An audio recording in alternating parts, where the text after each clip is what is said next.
ទោះជាដួលឬត្រូវគេផ្ដួលក្នុងភក់ច្រំអ្នកត្រូវងើបក្រោកឈរជូតខ្លួនឲ្យស្អាតរួចហើយត្រឡប់ទៅធ្វើការវិញ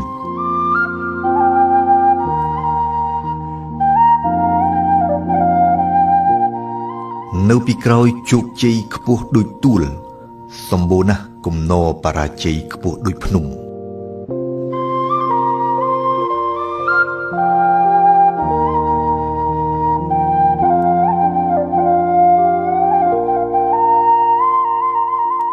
ជោគជ័យមិនសំអាងលើអ្វីដែលយើងមានទេ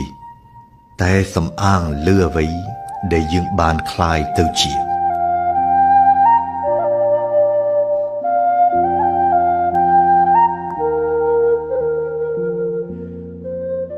អ្នកខ្សោយឃើញបញ្ហានៅក្នុងឱកាសអ្នកខ្លាំង